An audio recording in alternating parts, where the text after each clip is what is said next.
Good morning, everyone. Welcome to Signals and Symptom Podcast. And today is a special day. Uh, Interestingly, John Dayton is a good friend with Harvey and knows Ed, knows me, etc. But his journey is superb.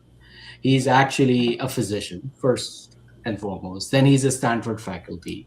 Then he's a practicing physician. I don't know, he can update that. And more importantly, he has a fund that he is sort of helping other startups to basically truly impact healthcare reformation, restructuring as we see this. So many hats that he wears, and therefore I'm so excited he's here to learn from him. It's going to be an open discussion. As usual, I'm going to go ahead with some updates, and one of the major updates is from my company, Save Life AI, and we got another FDA approval done. Oh my God, it again went through, and we have Ed Marks again. So we're going to go ahead and show that. Let me just show it. Give me 1 second. So we actually got another FDA approval, and that is just going to be insane in terms of how we're going to be actually doing market opportunities. This is our second FDA software as medical device approval. We have two more in application, which we are expecting somewhere between the next 30 to 60 days to get approval. And then this year, we're going to have a batch of four more FDAs at least, depending on how much I can actually figure out. And one of these days, we're going to go from there. So, massive update from Save Life AI. Thanks to my team, they worked amazing on all of this. Going with a framework. So, this is released from Google Research, HEAL, a framework for health equity assessment of machine learning performance. And this is so important that we actually have to talk about health equity. And this is really why me and Harvey are interested. Harvey is going to come back in a minute, and he's going to give you international perspective on things, that both in terms of they are running faster than US because of issues of regulation and everything here in US is concerned. But more importantly, the promise of AI, the minute the tokens become cheaper, we're going to see, basically, again, as we keep calling, demonetization and democratization of intelligence. And at some point in time, we're going to see this, and health equity is extremely, extremely important as we go along in terms of this. And Harvey, where are you right now? I am in the jungles of Amazon, and you're going to get a kick out of this. The reason I'm able to stream is they actually have Starlink or a portion of Starlink here, which is crazy. Ooh, insane. And this is where the real issue comes in, that we are not only democratizing and demonetizing intelligence, we are also democratizing connectivity in the jungles of Amazon, where Harvey comes from. He looks like an animal. I'm just messing with you, but he's gonna show some. Do you have some pictures? We'd love to share that, because I would love to see what's going on in the jungle right now. Oh, it's fun.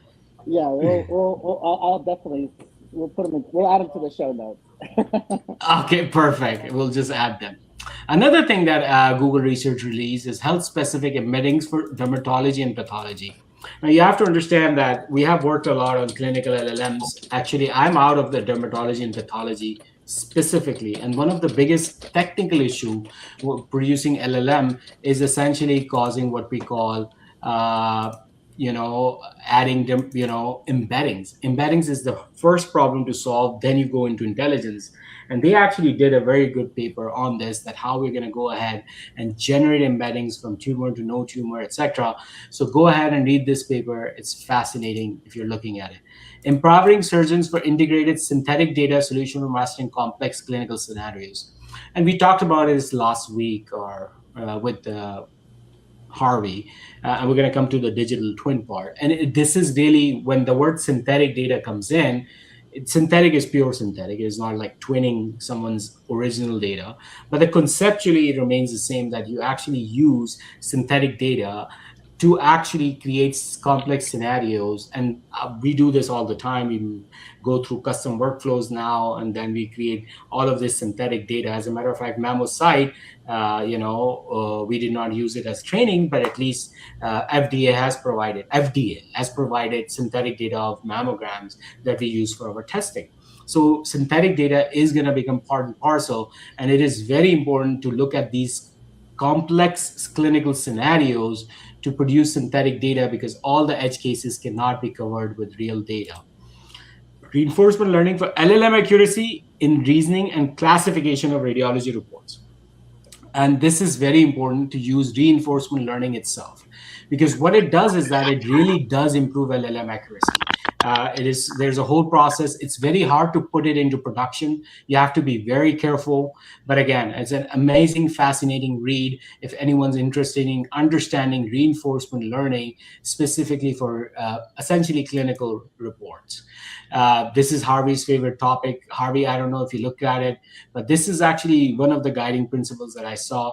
I'm going to send it to you. I know you're in Amazon and you haven't probably looked at it, but this guiding principles, assessment methods, life cycle staging, oversight mechanisms was beautifully written in terms of how AI governance need to be established, especially now that FDA has said, I don't know how to regulate it.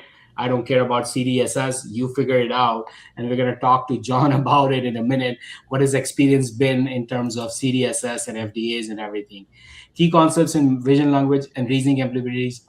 This is a very beautiful research paper. Concept VLM achieves state of the art result only using 1% of original data. Hmm. Insane. Yeah.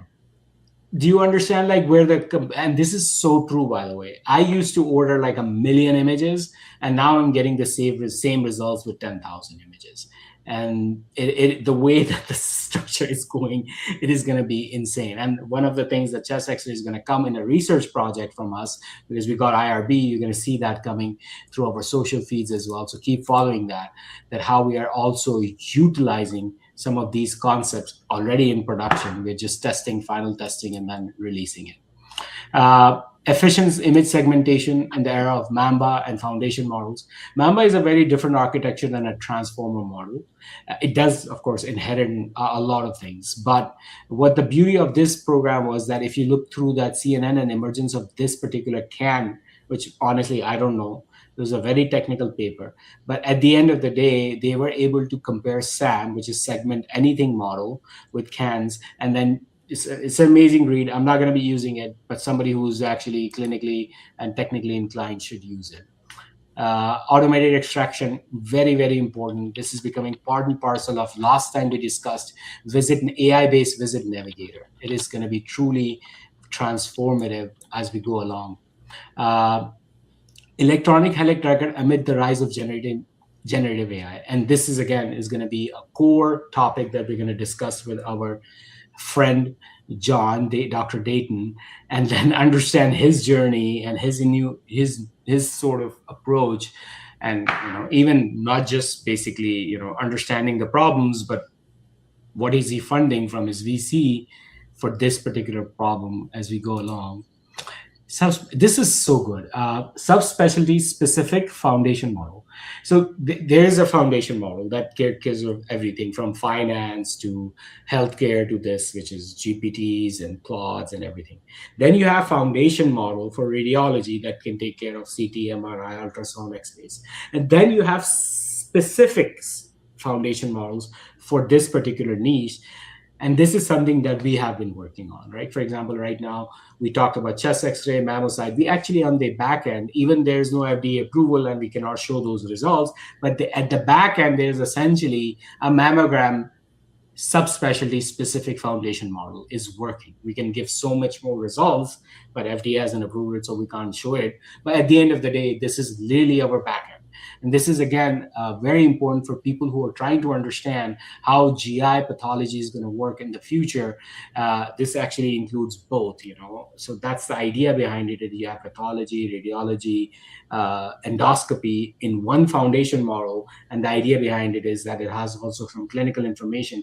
And that foundation model not only can cumulatively do multimodal thinking, but also do cumulative reasoning. And if you use a whole big, massive foundation model, there's a lot of hallucinations. There's actually a mirage effect. They don't even look at goddamn images. So this is really what the wave of the future is going to be. We're going to have 200, 300 of these specialty specific foundation models, and then we're going to serve this. Agent Clinic, a beautiful benchmark. As you know, I love benchmarks. I do constantly check benchmarks. Please review this benchmark. It is fantastic. And then a digital twin for tracking and forecasting glycemia with septic patients in ICU. Again, we talked about Harvey, yes, last time. Please review this paper. It's extremely amazing. Stanford just released, according to this paper, an open source, but I cannot find it. But anyways, they have released a global multimodal data set. According to the paper, it is open source or will be open source. But that's just a truly amazing paper. They have done data sources, extraction, annotation, global recruitment, beautifully done. Please review this. They actually have a massive. This is actually released today, so I haven't been able to fully review this. But what they have done is that they are actually now producing a system in which people can now contribute de-identified data, etc. All of that. So Stanford, I don't know, John. Maybe you know more about it, but this is like truly fascinating stuff. And then, of course, lastly, mapping AI startup investment innovations in healthcare using five-tier AI system complexity framework. Um, Again, I don't know if you were able to review this as well, but we're going to talk about this. So coming back to John. John, again, extremely grateful you're here today. First, take us through your journey, your life journey, in terms of from a physician to faculty to entrepreneurship to, I don't know, VC fund founder. If I'm saying something wrong, please No, yeah, no, that's all apologize. right. Yeah, first of all, thanks so much for having me on the show. It's great to connect with you guys, and thanks for the lit review. That I obviously have a lot of articles I need to be reading in the next week or so. Fascinating stuff there. Just a little bit about background for myself. I'm an emergency physician. I live in Utah. I started practicing in Utah initially, and in addition to working in emergency medicine, I like to be involved in innovation. So I was involved in getting a Utah chapter for Society of Physician Entrepreneurs off the ground, and so that was a really fun experience because we would feature local doctors that have brought products to market. We'd host pitch events, and this was all pre-COVID, where we'd have these big gatherings. Um, I really enjoyed doing that. I had transitioned to working up at the University of Utah, and where I was doing research on innovative delivery models, looking at freestanding ERs, particularly those built by academic centers, and what those kind of metrics were looking like. And obviously, COVID changed everything. Um, Fast forward a couple of years, and I was working on the Navajo reservation, which was a great experience. I felt really useful, but it was a little bit of a grind because I'd drive, from my home at Salt Lake City, about 8 hours, work on the Navajo reservation for I do like 5 or 6 night shifts. Then I'd drive home and try to catch up on my sleep and try to binge parent, and I really enjoyed it. But with everything, COVID changing everything, I thought, I've been looking at doing innovation, and I've been trying to figure out how I'm gonna add that to my practice, and playing around with the idea that ER doctors, we're famous for burning out, and maybe this is something that will give me some career longevity and kind of help me find a unique niche. And so I was looking at MBA programs, and one of my friends who was at Stanford said, we're just starting this innovation fellowship. Why don't you come join us? And very non-traditional fellow. I'd been practicing for over a decade, but I went back to school excited. What a cool experience! So I was in Palo Alto for 2 years. I did the innovation fellowship, and then part of that program was you can do the biodesign faculty fellowship on top of that, Mhm. and they gave me money to pursue an MBA.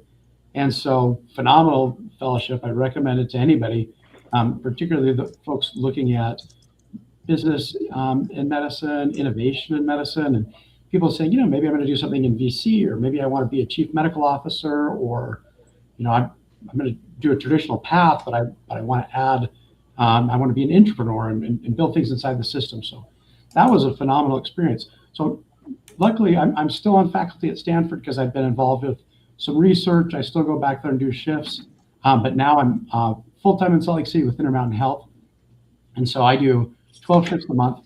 But as Junaid referenced, I'm in the process of raising a venture fund. I've been involved in VC for the last couple of years. I'm a LP, or limited partner investor, in a venture firm called Springtide. Their first 3 funds and then a venture partner for their second and third fund as well. And then I'm also an advisor for Intermountain Ventures, particularly in the acute care space, as far as finding interesting companies, talking about what we need in the ER, talking about what's out there that's going to help Intermountain be innovative and on top of things. And so that's been a really interesting journey. Back to my SOAP days, Society of Physician Entrepreneurs, as part of that, setting up all these pitch events. I ended up meeting the local tech transfer experts, local VCs, local angel investors, and I was invited to be part of Salt Lake City Angels. That was a really unique experience because about 30 to 40% of what they get as far as new companies are healthcare based. So me and two other physicians that were part of that group, we did a lot of digging, saying, is this a big enough need? Is this something that's going to grow? Is this something that will work? And then ended up leveraging those connections from working as an angel to working in VC. And so now I'm kind of full circle where I've been involved, but this is the first chance to build my own. So I'm in the process of raising a $5 million fund, me and my partner, Jamie Edwards. And our thesis is, well, I'm a physician that has experience in building effective pilots and regulatory strategy, and where he's an operator with a background as an entrepreneur in residence for Startup Health and with an operator in the telehealth and the RPM space. We really focused on helping early companies make sure their idea is successful, and then he's helped them move along with distribution and coaching. So we're still raising. We're just over 2.5 of our 5 million that we're wanting to raise. But we're starting to deploy that, and our first investment and one that's in the pipeline, both very interesting AI companies. And so great timing to talk about that. And I appreciate you guys having me on the show. Absolutely. Thank you so much for giving this amazing journey. I'm going to let Harvey go first because he's in Amazon and Starlink may actually not go through this. Harvey, this is an amazing journey. I have so many questions, but I'll let you go first. Well, John, thanks for coming, buddy. I'm biased when I say I think ER doctors are pretty amazing people, and I'm glad to see that I have a fellow amazing ER doctor with me. Not better than neurologists. No way. Go ahead. Well, we'll let John's resume speak for itself over yours, but I'm kidding there, buddy. I'm joking. No, but seriously, John, I appreciate all the stuff you did in the freestanding and you and I's relationship. And I always like asking the question, why? Why do you do what you do? Is it the AI healthcare? Is it the improvement of health? Is it the technology? What is it, John, that's pushing you to do all these things? Yeah. It's a great question. I think it's kind of a combination of being a physician in general and then being an emergency physician as well. I think we're kind of self-selected to trying to help people get better. And then in the ER, we see it's kind of a microcosm of the health system. We see the emergencies from every specialty, but we're also the safety net. So if something else is failing in the system, we see it in the ER. And so I think early on, looking at different emergency department options and saying, hey, not every hospital needs a plastic surgeon and a neurosurgeon and a stroke center. And so freestandings work very well kind of along the hub and spoke model. We bring care to this network. We leverage a lot of telehealth, and it's a smart way to bring several different kinds of acute care to a smaller community. And so I really enjoyed that at the time. I looked at, between the private freestandings and the academics, the patients tend to be happier because they get in quicker. We feel like we utilize those resources well. And so that was some of the initial research I was doing, is figuring out, all right, is this a safe model? Can we do it? And ASAP gave me the opportunity to lead a task force on that, to say, we should standardize this. Just like we're talking about AI right now with guardrails and standards. Like at the time, it's like if we're going to have freestanding EDs, how do we make sure that they represent the best of emergency medicine, that they're not just glorified urgent cares, that we have board certified doctors there. And so Harvey was on that task force with me, and we had a bunch of academic docs, a bunch of folks in the private sector, and kind of figured out, all right, let's have emergency care. Let's not water it down. Let's make sure we address what we're doing. And so that was an interesting thing to do. And then as I kind of changed my my focus as far as research with artificial intelligence. Obviously, I did not dive in to the length that Harvey had, but I realized I'm going to need to know how this works if I'm going to utilize it in practice. And so I did some executive education through MIT, and then I did the certificate through the American Boards of AI in Medicine. I think Harvey did that as well. But I realized, even though I don't know how to code, I can still be a physician and figure out what can I do with AI and what can't I do, and how do I discern the difference, and then how do I stay on top of that. So that's been a major interest to me. I've written some papers with some colleagues at Stanford, and then one of the things I very interested in is knowledge translation. And so, we're at a point where I'm not trying to be disparaging, but by the time something gets into textbooks, it's almost outdated. And so, try to look at what are the resources that are online, what are the communities that are meeting, who are the experts in the space that we can follow. And so I built a big upskilling document on LinkedIn saying, hey, if you're wanting to be on top of AI, here are some resources for you. And if you're looking at business, in medicine, here are some resources. Some traditional like fellowships, some non-traditional like conferences, and online groups and Slack channels. And so a lot of great knowledge coming out of these groups. And so that's where I've been with kind of my focus of research and knowledge translation, and kind of helping build, trying to figure out the best way to provide care. Love it. So number one, you guys may be able to see the screen. This is Claude Code working right now, coding as we speak. These are all the different projects. Personal injury, clinical ops, Tabber. Tabber is testing data, benchmarking, and of course, auto research. This is Codex. I just want to make sure that everyone understands that coding is no longer as a skill. So think of coding as a task. Software engineering is on top of it, and then product engineering is on top of it. And then what I'm doing is that I have completely removed coding as a task. As a matter of fact, I've fired 50% of my company because they did not understand that coding as a task is gone. We're moving towards software engineering, which is also going to be done in the next 2 months. And then we're going to go to product engineering, which I believe is going to be done in 4 to 5 months. So we are witnessing an evolution. I just want to make sure that, John, of course, not everyone needs to be a coder, not everyone needs to understand this, but more importantly, people need to understand that things are moving so fast, and physicians who are thinking, oh, I don't know coding, should I get into it? That's no longer a problem.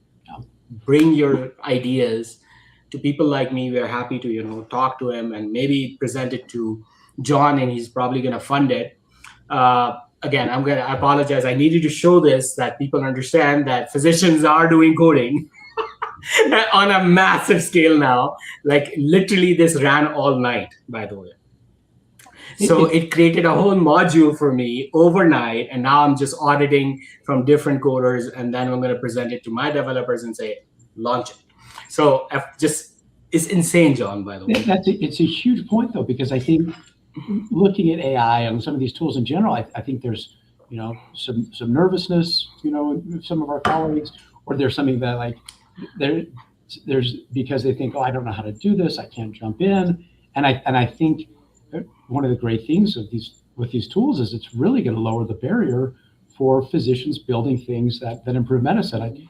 I look, back in the mid 2010s, I built a medical education company. And it was a big lift because at the time I thought, I got to build this website. I want physicians to get on there and rate their favorite educational resources.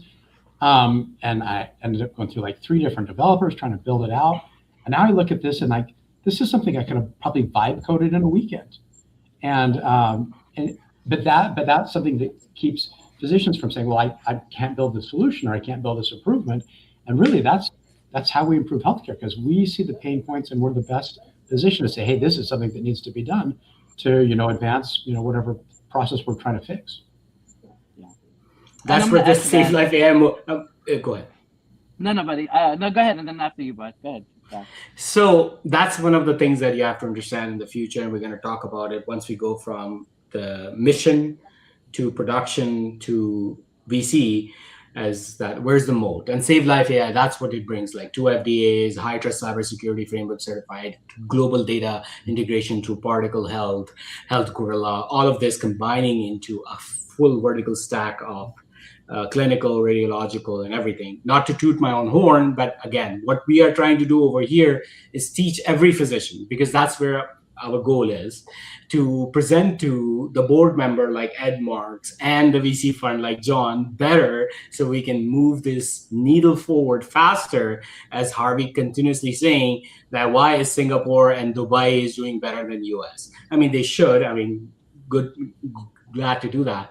But Harvey, go ahead. I'm sorry. Yeah, so I'm just going to echo what John and actually you're saying. The fact that we can now show an MVP and say to the VC or the hospital, hey, this is how it works. Now, my favorite phrase is, we don't know what we don't know. Example, in the 22 when I wrote ChatGPT Healthcare, people were like, Harvey, what the hell are you talking about ChatGPT and Healthcare? Like, I don't understand. Fast forward a couple months ago, OpenAI now has ChatGPT Health as an official product. Another example, when generative AI started becoming a thing, in 23, I started showing discharge instructions using comic strips, using cartoons, and converting and helping hospitals and children's hospitals how to create this moat. Fast forward when we started having more clones, as creating an item for NASA, so we could do a edge technology doctor to be on the shuttle, to be on the moon, and eventually Mars and International Space Station, leveraging AI. Fast forward now, we're looking at AI agents, and I've created my own AI agents with all my wearables, my Whoop, my iPhone, Aura, and all that stuff.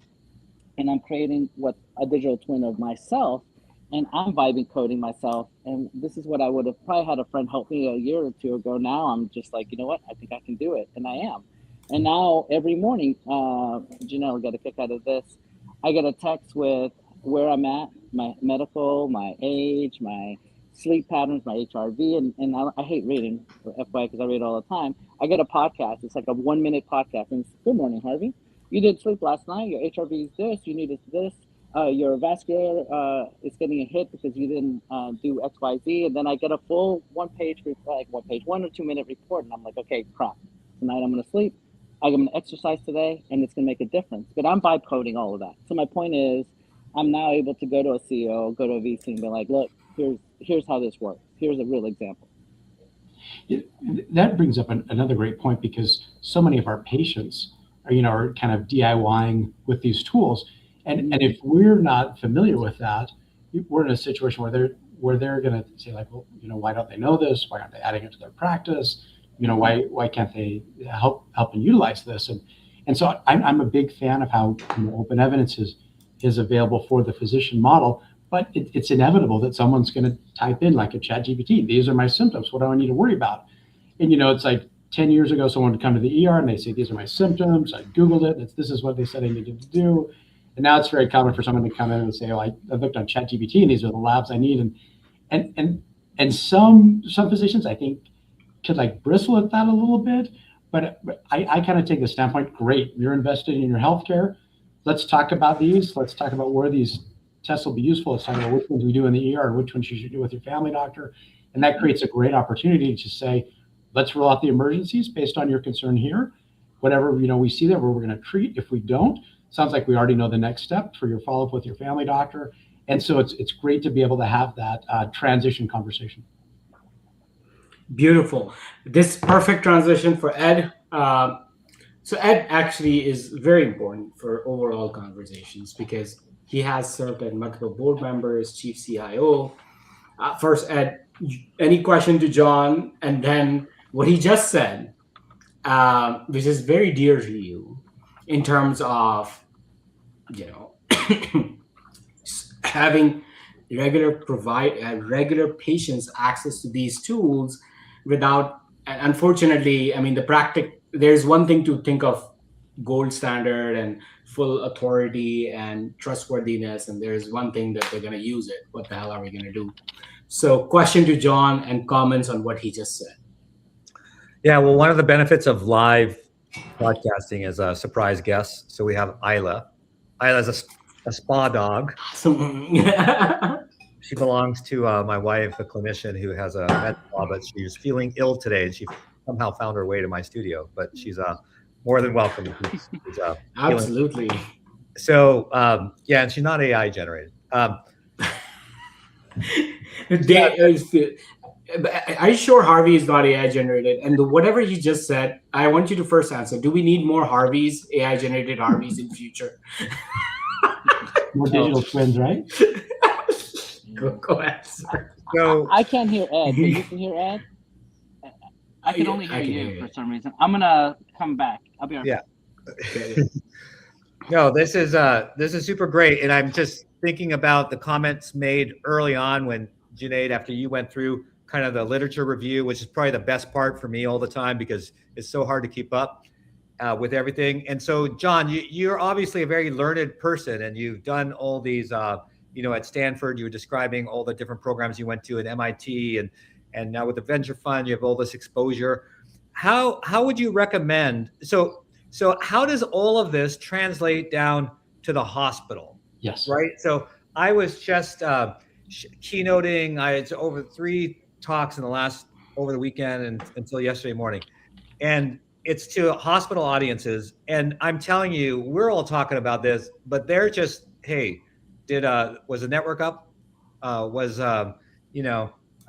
Did we get to fill our positions? What's the budget like?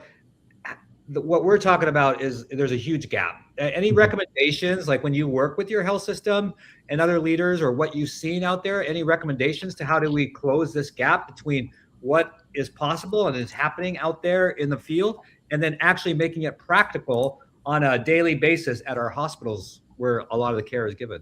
Yeah, phenomenal question. And so to speak to that, I'll kind of lean on my experience at Intermountain Ventures. And every hospital system has a set of goals that they're working on for the next year. Understanding what those goals are and then integrating AI into that can be a big part. So, with Intermountain, a lot of it focus on this year are things like supply chain, anything transformative with AI.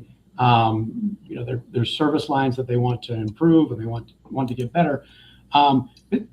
With these, really interesting, Intermountain had a conference recently where they just talked about innovation. They have a leader for AI there. They have their chief tech officer there. They have their CFO. And so where everyone's aligned on saying, this is our vision, this is what we want to improve, they kind of have a breakdown of saying, hey, we want AI to improve our education. We want to use AI to address our physician shortages needs. We want AI to improve our clinical workflows in need-specific situations, and we want AI to help with patient engagement, and we want it to make our billing more effective and that sort of thing. And so they've identified several areas where they have where they feel like different technology and new tools can advance. And so that's really helpful for companies that say, hey, listen, I've got this great clinical workflow because, let's say maybe they're in the healthcare, maybe they're in like the mental health space, and they're saying, people are slipping through the cracks between their primary doctor and psychiatry. Could we build like a coach, or could we build a tool that integrates the second? Or, it takes a long time to see a psychiatrist after a primary care referral. Is there like a digital bridge that we can use? And so I think knowing what the hospitals are facing makes a big difference. And a lot of hospitals are facing the same thing. They're in a situation where they say, boy, we can use artificial intelligence to really improve these clinical workflows. We've got to make sure it's safe. We've got to make sure the companies we're working with have done pilot work, they have research, they're evidence-based, and then we can move forward. So when these companies come to sell to a health system, they got to think, well, there's several different audiences that I need to connect with. I need to make sure that what I'm building aligns with the hospital mission, so the CEO is going to like me. I need to make sure I'm going to save the money or produce a new revenue stream or make something more efficient for them, so the CFO is going to like me. I need to make sure what I'm doing integrates with their current electronic health record and their digital health stack, so that the CTO likes me. And then I got to make sure this is a need the physicians even want in the first place. So I have a physician evangelist that's going to support me. And so that's a really heavy task to think I've got to sell to 4 different people. But you do that by speaking in all their language. You got to make sure your vision's aligned, that your finances make sense, that you're building something they want that integrates within the system. And I think that's a big thing to understand. kind of shifting a little bit. A lot of the specialty societies have been really proactive in this because, you have physicians with all variable levels of AI familiarity and training and use. And so it's interesting. I work with two of my colleagues at Stanford, Dev Dash and Andy Chu, and they said, how are we going to get just kind of baseline AI knowledge through emergency medicine? Yeah. We're going to need to involve all the specialty societies, ASAP, SAEM, AAEM.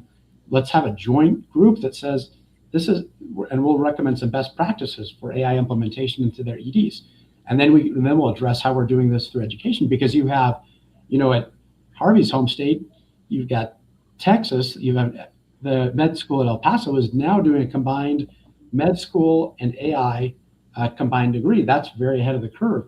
You have places like Stanford and Harvard where they're giving their kids, their students LLMs to work with for their education.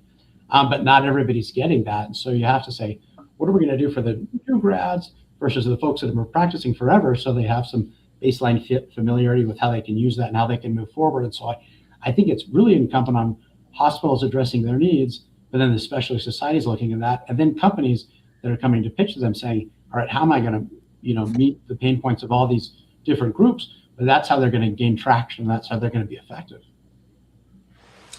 Thank you so much I'm going to just take a step back and sort of summarize everything. Number one, biomedical at Stanford is amazing. They have done a lot of coding and they've made it open source. So go ahead and check that out, including Harvey. I don't know if you know this. They actually have a full-blown application where you can pull data from Apple HealthKit and Android, completely open source, and then you can build on your applications quickly and faster. Now, there is the second thing, of course, I want to read Anthony Chang's ABAIM. Please do attend that course. I highly recommend it for any physician or non-physician interested in building healthcare AI and clinical work. I did not do the advanced one. Actually, Harvey did the advanced one as well. I was actually Harvey was probably with the first cohort, but I was within the first 3 or 4 cohorts. Extremely important, must, and very cheap, amazing. And also, Anthony Chang is a superb teacher, and make sure you attend AI Meds every time. So that's number 2. And then now we're going to come to journeys. So we have 3 for the clinicians and Edward Marks, which is a different journey. And there are different journeys that you can take in terms of your path from clinician to entrepreneur. And I'm going to push back. And as you know, I ask hard questions. And one path was mine. Physician, learn, execute as a startup. Then Harvey's, learn, and then physician, learn, angel investor, basically influencer at the end of the day. That's second path. And then third path is John Dayton, who is physician, learn, and then become an investor. There are so many different paths and then so many ways, but people come asking me that those 2 things that I told, biomedical fellowship is a separate thing, and then of course this AI Med. But other than that, did MBA really help you? Or was it? My question is that, and this is, me and Harvey are really pissed because I tell Harvey, you are not going to do AI. We and you hit a very, I think that you need to learn on the job as being a startup, because I need to do marketing. As a matter of fact, I was at V1 Health, which was a startup for 2 years. And basically I said, rather than putting money into an MBA, which was free for you, which is, again, if it wasn't free, would you do it? That's second question. And then the third point is, rather than doing this as a physician, should they actually join and then get access to real world data decisions? Because let's just assume right now I fired my whole marketing team, and I want to teach to another physician why I did that. Do you understand what I'm trying to say? Is that MBA going to teach you or not? So question number 1, should we do an actual MBA if it's not free? Let's just be honest. If it's free, you should do it. But then the second question is, when you are looking at a VC and you're talking to Junaid Kalia and says, is it more important that he has an MBA, or is it more important he has experience in a real startup before you fund a new startup? Tough questions, John. Believe me. Yeah, no, People hate me about it. So, and especially my besties over here. I'm going to try to be as diplomatic as I can about it because I know people have been very I successful know going people both get. routes. Mhm. Here's my take, and here's why I decided to do an MBA. MBAs are important for the knowledge and the network. You can get knowledge a lot of different ways, but the network is crucial. The other thing is where I have a totally different, traditional track. I'm a physician. I work in the ER. It's having an MBA is a little bit of a level of street cred to say, hey, I am a physician, but I did this training so that I can work in this other space. VC is it's a hard nut to crack. It's a hard thing to get into. And so you want to stack the deck in your favor. The other thing that I like about it is you can be very intentional about the MBA you do. I wouldn't recommend just any MBA. I wouldn't recommend just any like EMBA. I was very specific when I looked at it.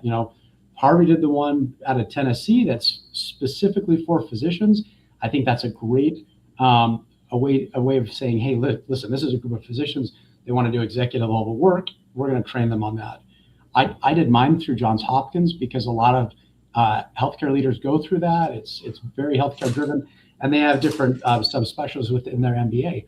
So I did my MBA, but I had two focuses. I did healthcare entrepreneurship, and I did venture capital. So I studied things very specifically related to what I wanted to do when I finished. And so I think you have to do the thing that's right for you. I'm not discounting, work that people do on the side. We're physicians. We're lifelong learners by default. That's what we're going to do.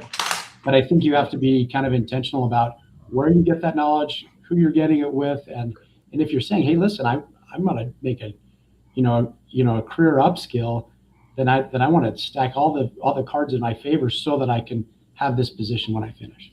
And so that's why I did the MBA. And so it's kind of the same thing with VC. It's like who gets a big VC job with like Andreessen or Kleiner Perkins? It's someone that went to like a top tier MBA program, or on the health investor side, it's someone that built a really cool company, and so they've proven their street cred that way as well.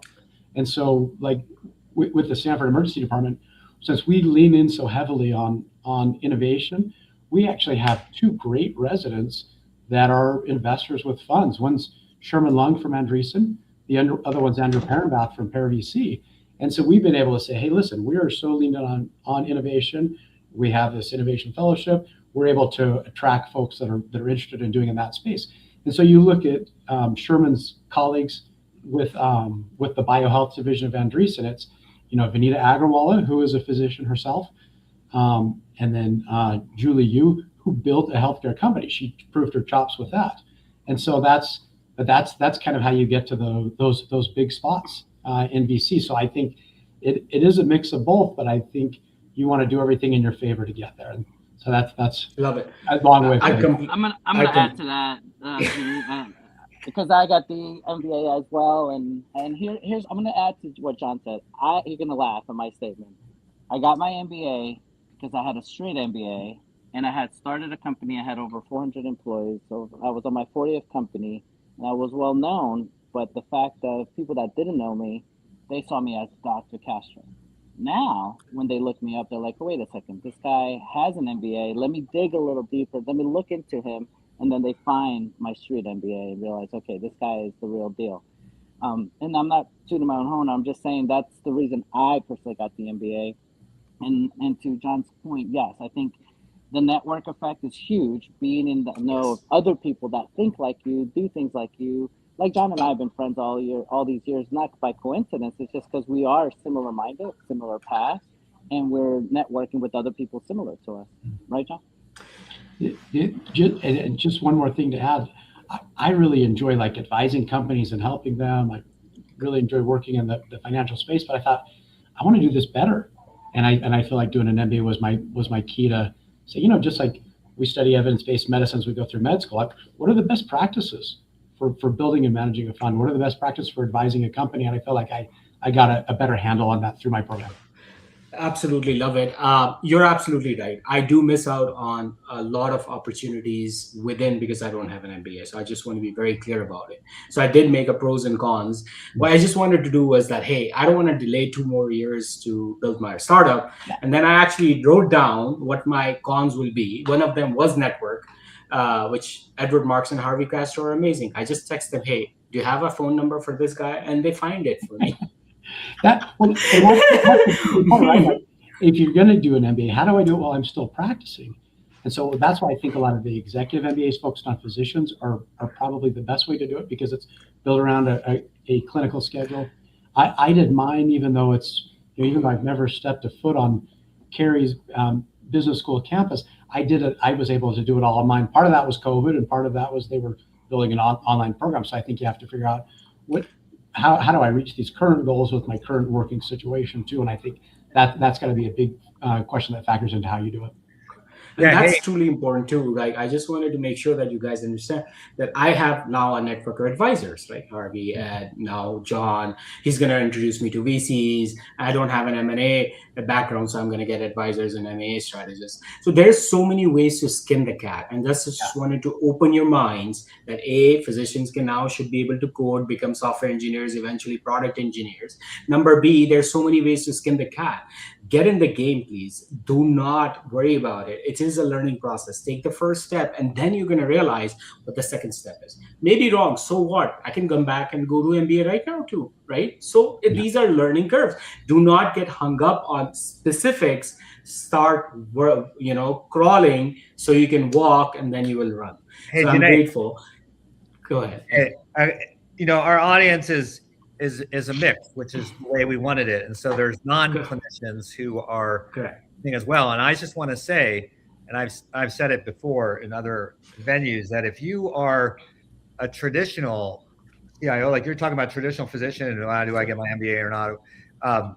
On the flip side, if you're a leader in healthcare and you don't have any clinical background, you need to figure out ways to get it, and you don't have to go to med school, and that's what I did, right? I worked in the OR one shift a week. I mean, anyone pretty much that's learned can take courses and become an anesthesia tech, just as one example. And that's what I did. And so I served one shift a week in the OR. And that gave me a lot of insights I never had. And there's other things that you can do.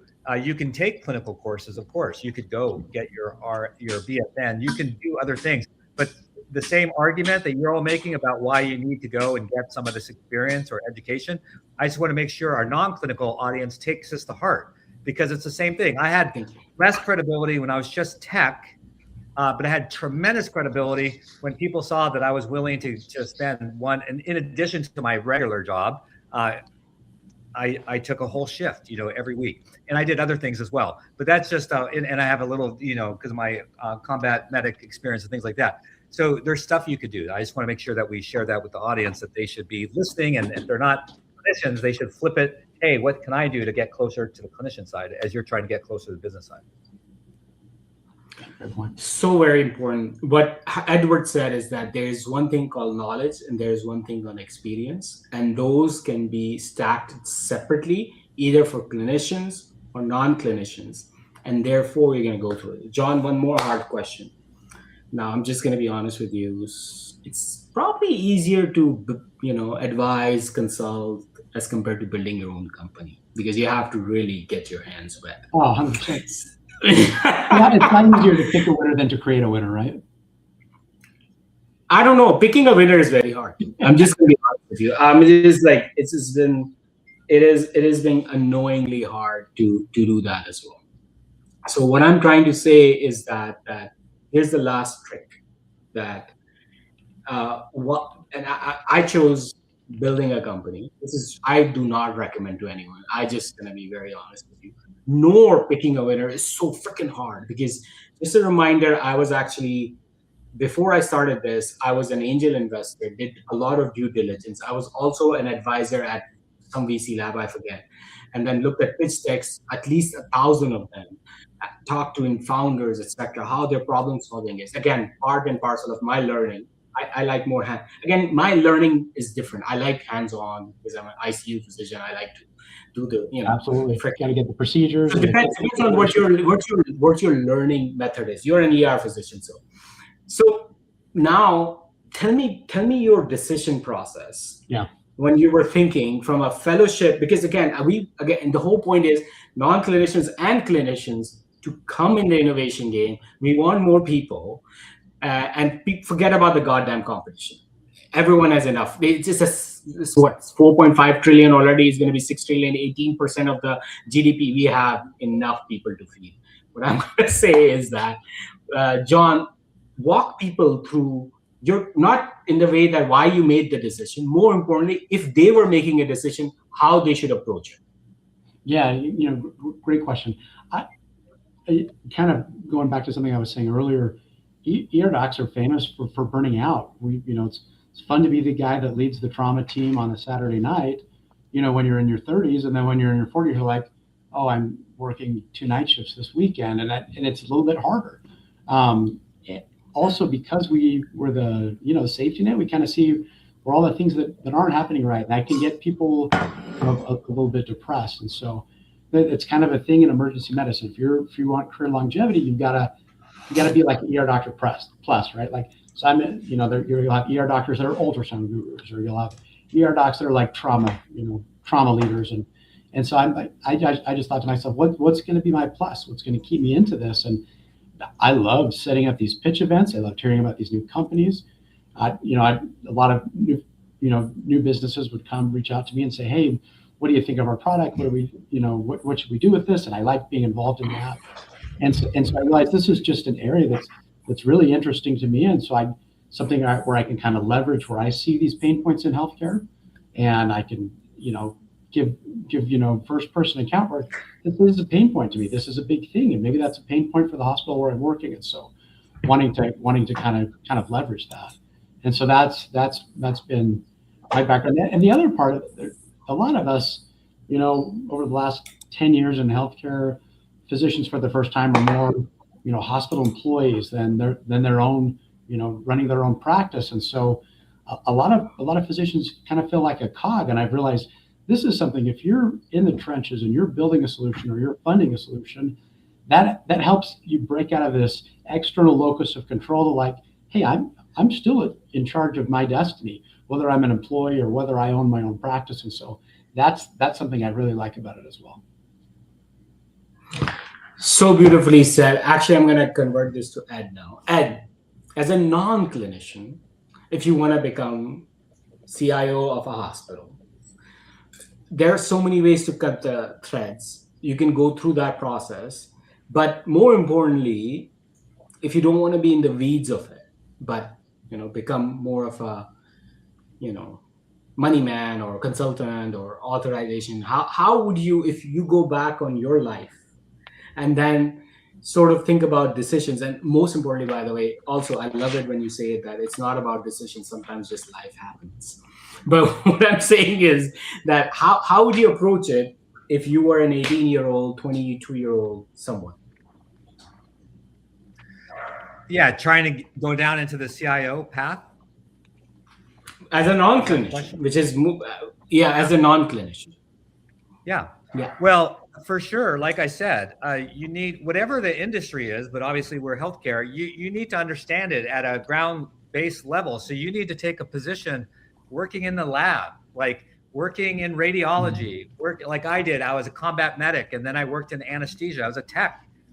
I think that's a ground that gives you the foundation to truly understand. Coming at it from a pure tech perspective, I mean, certainly people have made that transition and it's good, but I think it's always important to understand, right? Because you got to have the heart. Like, what are we doing? We're healing people. We're taking care of people. So it's always important to have that clinical basis. Not everyone can be a doctor. I wasn't a doctor, but there's other things you can do, like I'm sharing, that are not hard. Anyone can do them. And so I would even recommend going in and out in terms of your career. So you might start off as an anesthesia tech and then take a role in IT as an analyst. And then a few years later, maybe you go back and get your BSN, or you do pre-med or what it might be. And then you go back in on the IT side.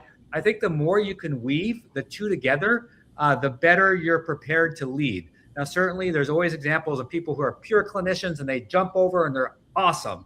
And there's examples where it's just a pure tech person that comes in and they're awesome. But I think the strongest, and again, you're asking for a recommendation, is if I were to like try to plan it out, I would weave in and out. I would definitely become a clinician of some sort and then work in IT and just continuously meld the two together, because you never want to be all about the tech, because that's not what we're about. You never want to be just clinician because you don't want to ignore the tech, but it's that person like yourselves that can bring the two together to ultimately save lives and care for people in the worst times of their life. Awesome discussion, John. Thank you so much. We might have to bring you back in, and then we're going to go ahead and do a specific discussion on maybe like what you exactly said. And by the way, Edward Marks loves this. His advisory is amazing. He has been very kind to me, how to talk to CFOs, CTOs, CEOs, board members, etc. His GTM strategy is so important. Please reach out to him if you haven't. And I'm very grateful to him personally that he taught me all of this. I'm going to ask two very specific questions. You're going to just say very one line answers, all three of you, and then we're going to go ahead and then close it out today, and we're going to bring John again. Number one, are entrepreneurs born or built? Is this a genetic or an environmental factor? That's number one. And then number two, my prediction is that primary care physician is going to go away. I don't know, 1 year, 3 year, 5 year, 10 year, because of AI, it is going to go away. What is going to replace it? One line answers, and then we're going to close it. We only have 3 minutes. I'm going to start with Ed first, and nobody repeat the answers. So go ahead. 2 questions, Ed. Ed is having some connectivity issues. John, why don't you start? Yeah, absolutely. As far as born or built, I don't want to sound wishy-washy, but I think it's a combination of the two. I think some people are born salesmen. I think some people are born problem solvers.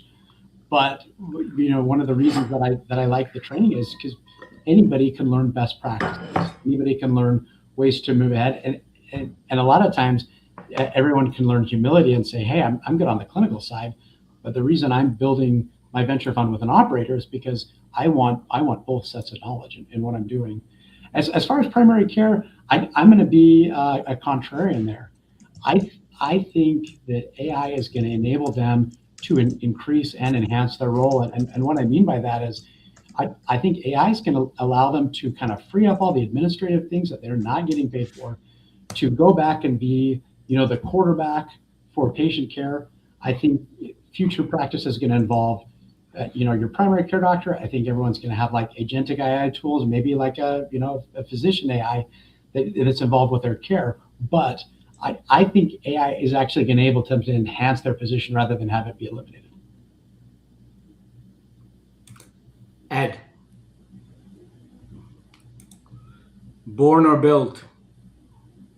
Did you go back to me? Yeah. Sorry, I don't know what's happening to my thing. So I'm going to take a hard stance. I won't be wishy-washy. You're born with certain traits to want to lead, to invent, to you're born that way. And what about what's going to replace primary care once it's gone because of AI? What do you think is going to be the new model? Oh yeah, agents all the way. Yeah, perfect. And Harvey, within I have a whole talk on this actually. It's actually both. There's some genetic components where we actually do have some genes that push us to be entrepreneurs and we are risk takers and whatnot. The environment will push you, and there's tons of examples. And on the second question, I actually am with John. I call it the great shift. And in that great shift, we're going to see different roles of how we practice medicine. And the primary care physician will be able to start doing medicine in a different level because of AI. And the dermatologist, as an example, will start seeing less cases that they normally would have seen because the primary care doctor will see it because of AI. So that's it. I actually agree with Ed. Entrepreneurship is a genetic thing. Environment unlocks it. I'm just going to be very honest with you. If I was sitting in Pakistan, I will never be an entrepreneur. And I am from Pakistan. It's just that it's exactly like cancer. It is in your DNA. Something is already there. And then the environment actually unlocks the bullshit or the grading. Exactly. So I personally believe it is a genetic thing. And I'm going to go with that. I totally agree. Second part is that we are going to look at agentification of EHR charts, AI in medicine, etc. And I truly believe that we're going to see the the primary care going to AI plus APP or physician extenders, while physicians are going to move towards higher level of care, and hopefully it will bring both better care and everything. I'm so grateful to everyone, especially John, for joining us, Harvey from Amazon, and Ed. Finally, we're back in Dallas. Let's grab a steak together. And then thank you so much. See you next Wednesday, guys.